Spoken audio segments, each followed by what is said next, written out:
Every kid learns history and studies the culture.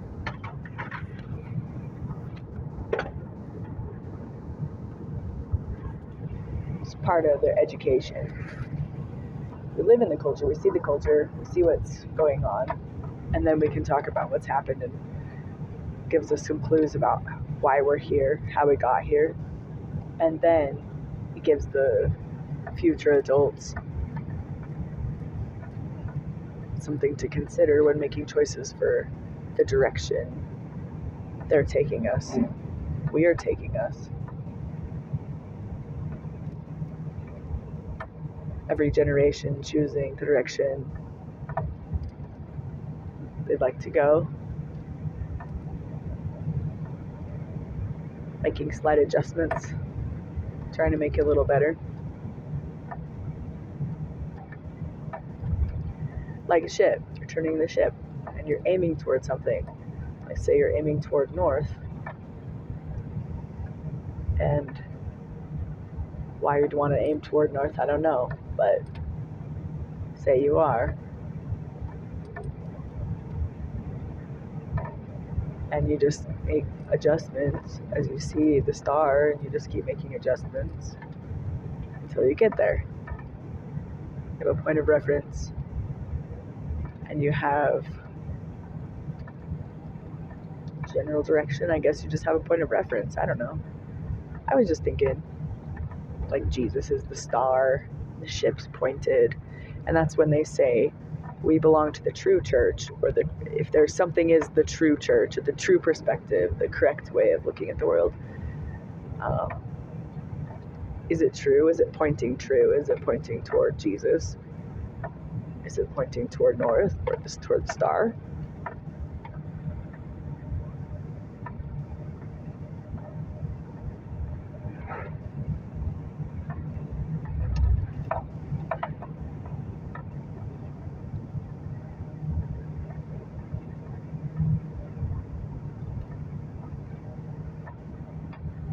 I don't know what that has to do with the analogy. If you know where you've been, you know where you are, you know where you can course correct, because you wouldn't really need to know where you've been if you have something like a star to look at.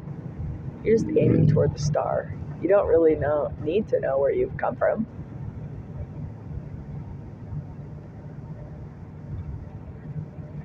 I guess the analogy doesn't really work in the human experience. What would be a good analogy for the human experience?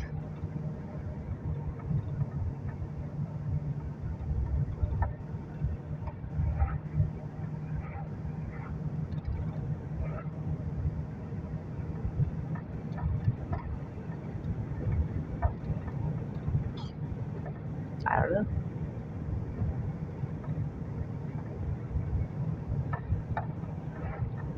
We know what we did before. We know what we're doing now. We know where we want to be. We might not know how to course correct to get where we want to be, though.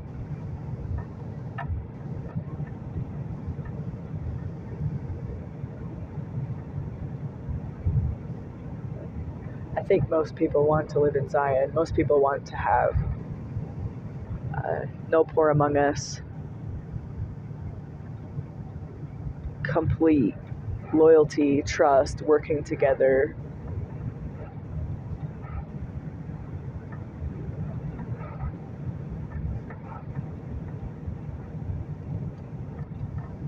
And is it possible to cultivate those feelings of loyalty and trust? Is it possible to cultivate the feelings of loyalty and trust even in a society that is completely untrustworthy and disloyal and difficult, and we've got, I don't know, so much to do to survive. We've got so many cool things to maintain.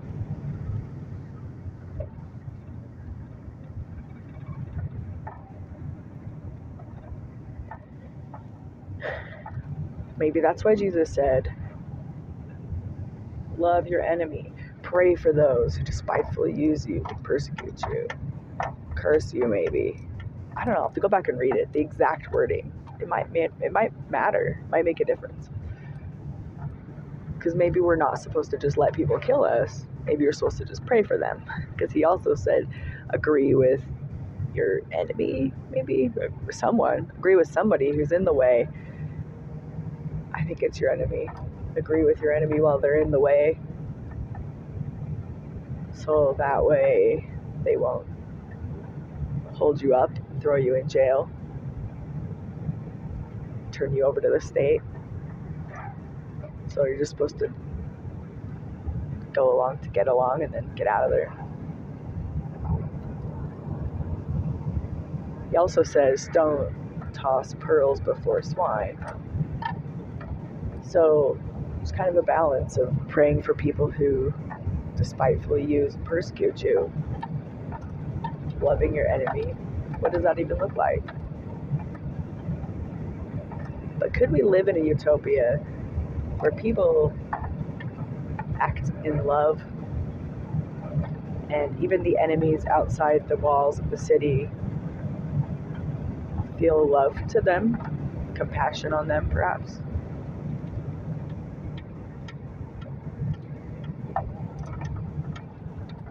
Why would a city need walls? That's weird.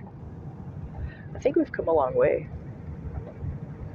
as people, because now we think it's odd and weird to want to build a wall to keep people out. But historically, that's been pretty normal.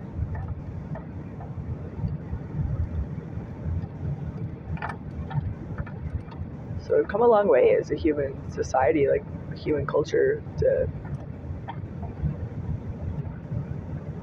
have some level of trust of everybody in the world, have a, I don't know, but we don't have a trust. I feel like we're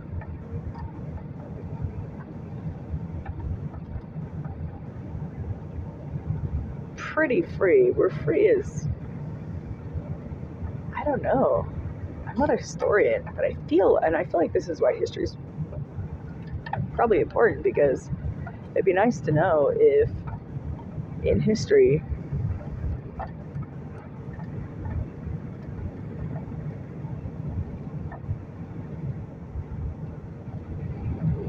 were people not as free. Like, we can just travel. I can drive anyway. So we've cooperated enough to get these cool machines. Anyway, I can drive around, not really in fear or danger of getting attacked in some way. I mean, I am a bit, but I feel like, I don't know, it's pretty safe.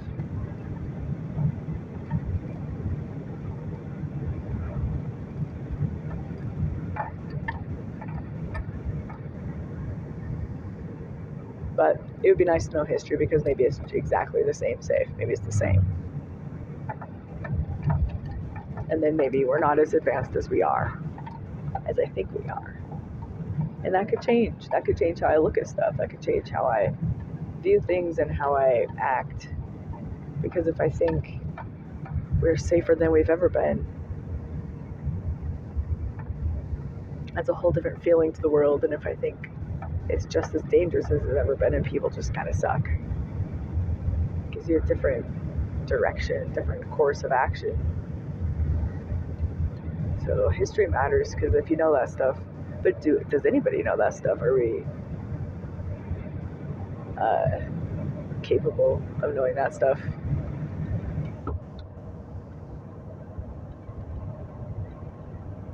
We only know,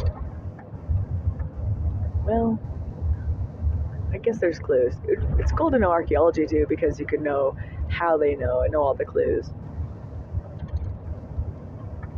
That's really interesting to see how clever people can be.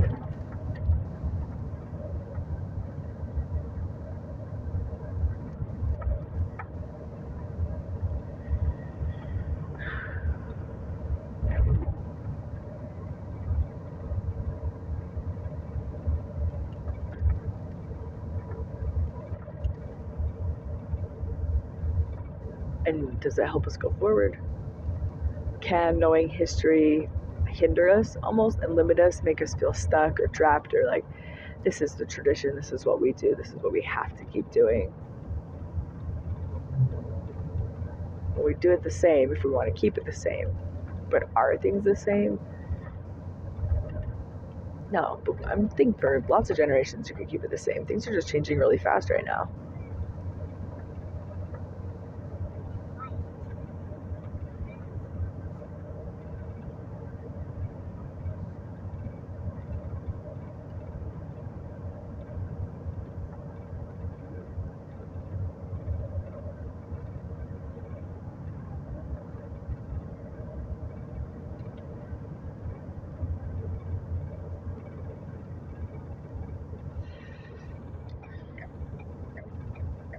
So, if everybody wants to live in Zion,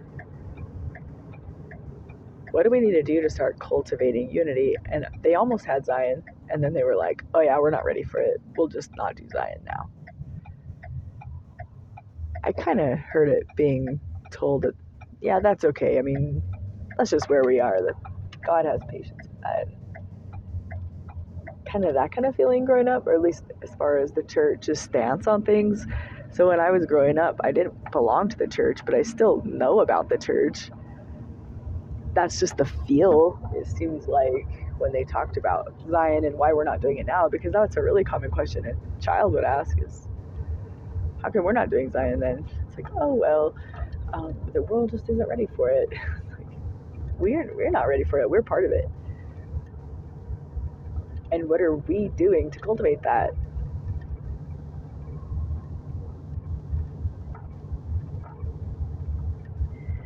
It's very easy. It's in the scriptures. Jesus says it, and it's one of the most obvious things because it's one of the most shocking things. And is it in all four gospels? I don't know, but it's love your enemy. Love God above all others, love your neighbor as yourself, love your enemy. And it's so, the first two are fine. Love God above all else. Well, check that box. Great, I got that. I go to church every single week. I never miss unless it's an emergency, or I'm sick and I don't want to infect the others. And even then, like, if you got really sick and you were there for a long time, maybe you'd have someone bring you the sacrament. I take the sacrament every week. I go to the temple every week. I teach every month. I do my ministry. We both do. Our family is always signing up to clean the church. We show up to every activity as much as possible. When we're on vacation, we go to church, whatever city we're in, no matter what language it's in. We take the sacrament. We dress modestly. All of our children are very clean and with normal haircuts. They have bright eyes and are intelligent, curious.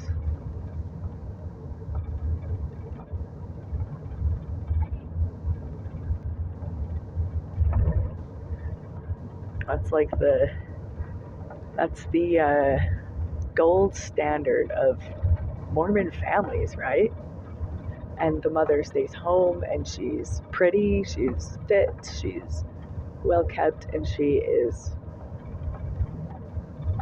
moving around the house methodically in an organized way, dusting and cleaning and tidying. And she's got a system and she's 100%. She's just on top of things. She's sewing quilts for the neighbor who's just had a baby. She's homeschooling her 5 children. Maybe not. Public school and homeschool aren't really part of the Mormon standard. I think there's such a divide. She sends her children to school. They have their homework done. Their hair's brushed. Their faces are clean. They're got a nice, nutritious lunch packed. With all the food groups represented in the proper ratios. Her husband works his job and is successful, comes home, greets the family. They spend lots of time together as a family in the evenings, doing activities or just being together, talking.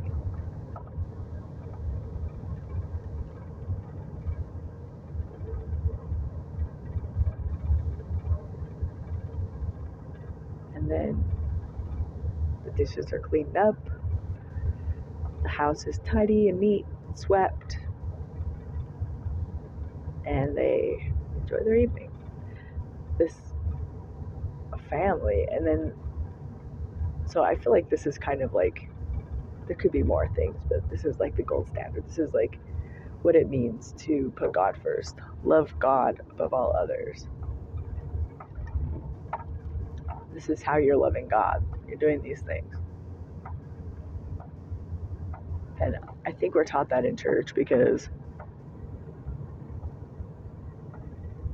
it talks about, we talk a lot about putting God first, and then we alluded with the church, like, you wouldn't steal from God, would you? That's why you pay your tithing. So you're not stealing from God. I'm not paying this money to God. I'm paying this money to the church. God might use the people of the church to spend the money in ways that God wants. Maybe. I don't know if God works like that. I feel like tithing is important and good, but I do not like how God is equated with the church. The church becomes God. That's the problem I have with the whole thing.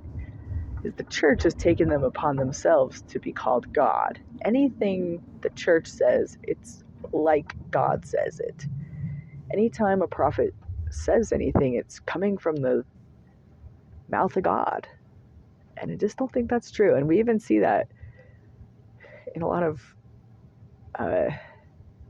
situations that have come up. It's like, oh, well, that prophet, he said that, yes, it's in the past. It was contradicting what's currently being said. It's because sometimes the prophet's talking as a man and sometimes he's talking as God.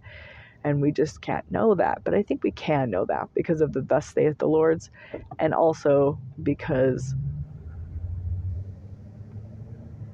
he just shouldn't be saying he's talking as God, and we shouldn't be taught so strongly that when the prophet speaks, it's from God. We should be taught to discern more, but also leadership really needs to be a little more responsible in what they're saying and be a little more clear. They can't be speaking in these nuances, and they can't be making stuff up. Faith promoting lies is bearing false witness, and it's wicked. We need to not be doing that kind of thing.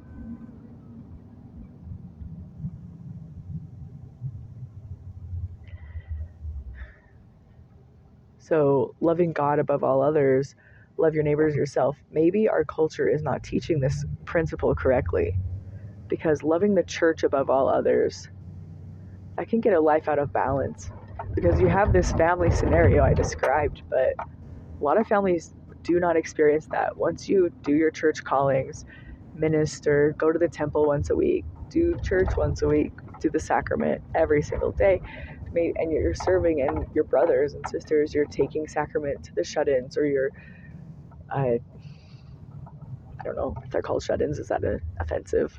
To the people who aren't able to go to church, taking sacrament, or you're helping Brother Joseph with his barn, or whatever it is. It's just a lot of service, and then your family kind of can fall by the wayside, or it becomes more stressful. We just have so many activities to do. I don't know. It seems like we could manage them all. Seems like we should be able to manage it all, but we just don't have time. Maybe because there's 2-income families now. It used to be one person could work 40 hours a week. One person could just go to work at any job, and you could have a house and a family with many kids. And sure, by the time you get a few more kids, you've been promoted a few times at work. So you might have started out low, but as a bagger at a grocery store even, but now you're moving up into management positions, and the more your family grows and you just seem to make more money, and that's kind of like, it seems like, oh, it's just easy, that's the path to success. It's just not true anymore. But is it? I mean, are we just having too many gadgets? I don't know. But I feel like I met someone recently at Walmart. He was loading my car, and I was asking him, like, your job, and he says yes. We got talking, and he has a baby at home and a wife, and he's working to support his wife. She stays home with the baby. And I was like, oh, that's really cool that you're doing that, because that's not as valued anymore. And he said, it's cool, but he said he's working 3 jobs sometimes, 2 jobs, and then sometimes picks up a third, and it's like, whoa, we just don't have any time. What's going on? Why are there's a lot of us. We could work together. We know it could be better. Are there just that few resources? I don't think so. There's such an overabundance of food. We're throwing it away a lot of times. The grocery stores are throwing it away. There's something else. There's something broken. There's something going on. If we're living above our means, we should slow down. We should be like, why don't we have any resources? Seems like there's plenty of resources. If you go to the thrift store, I worked at DI, Desert Industries. It's in Utah. And we would throw away like half or more of the shelf of the small as is every single morning, because there was so much stuff. And the breakable glass, we're like throwing it away. We're just throwing away stuff. Good, usable things. What? How is this happening? Like, how is everybody, I mean, people struggle, but people are struggling now more than ever. I feel like, than my whole life. I'm 40. I was born in 1984. I was in 4th grade in 94. I was 16 when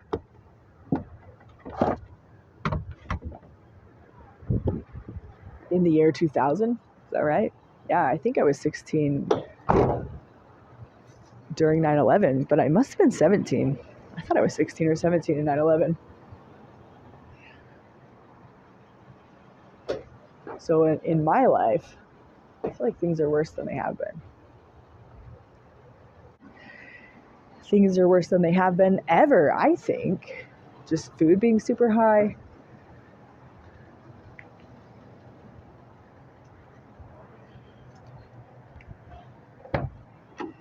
And I don't think just voting for another person is going to make that much difference. I think it's the Cain and Kodo situation. It's not really going to fix anything. It's still just making us more and more slaves, right? Or just what are we going to do? How are we going to get out of it? I feel like doing what Jesus taught, maybe building an actual Zion society, it could work, but then is that cultic? That's cultish. That's what people are looking for. People like that stuff because of promise of something better. And logically, it could be better. We all have that feeling that it could be better if we just trust each other. And if we could trust each other, and if we could just work together, things could be so much better.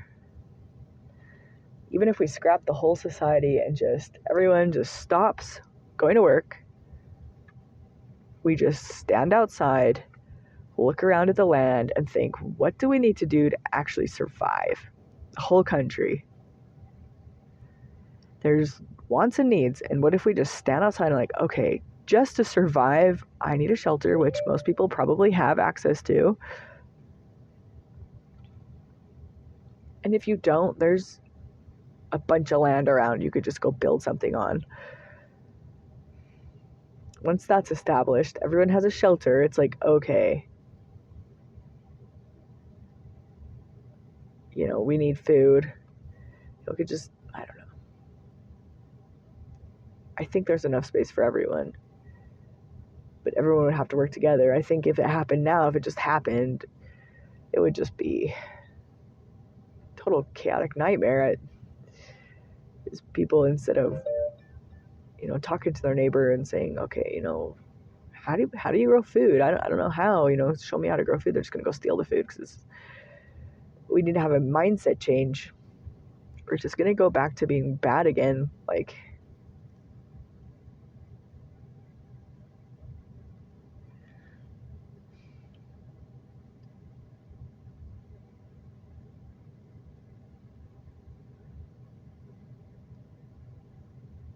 It could be religion gives the mindset change, but people have taken religion in such strange directions away from love. People take religion into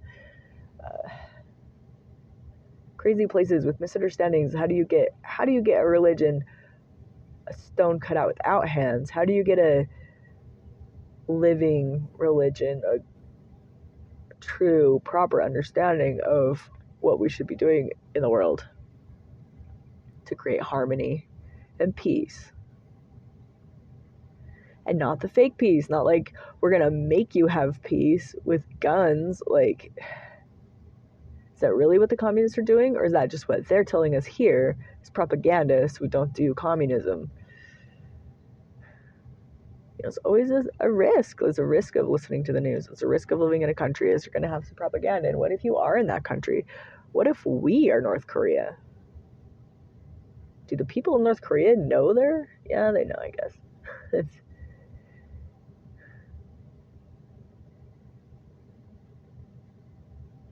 But do they know, like, what it's actually like out here?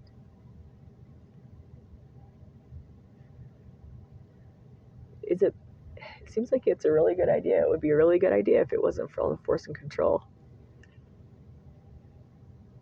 It's almost like to have a utopian Zion society that sustains, that doesn't turn into North Korea.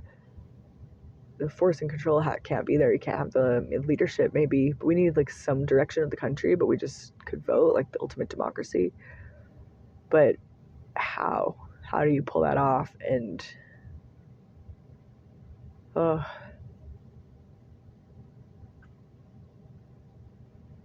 it would be better though. It would be logically better. But then it does go back to the Bible is pretty good, and even the Mormons, like with the control, like Satan's plan was to force everyone to be good. That's the Mormon theology. The Mormon theology is God proposed a plan of choice, free choice, but you might be damned.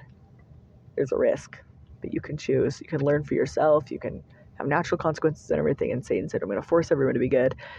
And a third of the host of heaven said, yeah, we want Satan's plan. We want to force everyone to be good so we can guarantee to come back to heaven. And God's like, well, that's not going to work because that's not how it works. Like, it's natural consequences. It's life. It's the law. It doesn't work that way. And is this where they said, well, but then people will be damned or nobody can do that or something? And there's such a high risk. And Jesus says, well, I'll come. I'll be the savior of the world. I will die for everybody's sins. Would that appease justice? And he would said, okay, would this work though? Like, what if an unblemished person died for everyone's sins? I can be strong enough to be perfect or whatever it is. Did he have to have the strength of character, or did he have the veil lifted? Why was he able to be sinless? I've heard it both ways, maybe, or at least I understood it both ways at some point in my life. But I feel like most people are under the impression, well, he's God's son. The veil is thinner for him, or it's easier for him to be perfect because he's literally God's direct descendant, because genetics must play an important role. If you have God's DNA, then you will have a more proper understanding. Is understanding genetic? That's interesting. But maybe he just had a proper strength of character and he was able to sustain the proper mindset his whole life. Anyway, if a person gets killed unjustly, does that balance things? Is it about balance? Like, if somebody gets killed justly, that is balanced. That's balanced. A justified killing is balanced, but an unjust killing, an unjust action that happens to you, kind of get paid back for that. It kind of balances the other way, right? Like, if I get unjustly taken advantage of just naturally in life, I think through karma, I think it's just the way it works. It gets balanced somehow. Somehow it works. Something else will happen in your life later that will be good. It kind of balances out the bad and the good. And so, like, this unjust killing, because it's like, well, it's justice. It's just that you are a wicked person and did something wicked. You have some natural tendency toward wickedness. You have some kind of incorrect perception. It's not, you did something wrong. It's not fair that you would be able to enter into heaven. Like, you wouldn't be able to enter into heaven or enter into like proper understanding. I don't know. You wouldn't be capable of understanding love, maybe.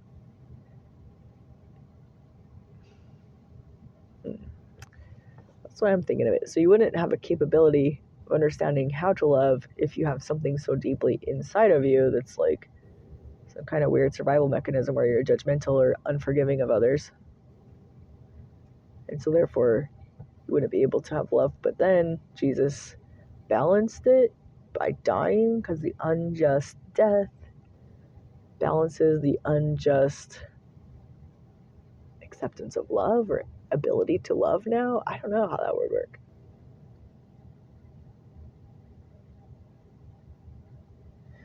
Or maybe just when you as a person recognize justice and injustice, once you see and understand a man dying who's blameless is not fair. Maybe once you understand that, it kind of trickles down in your life and you start to understand how to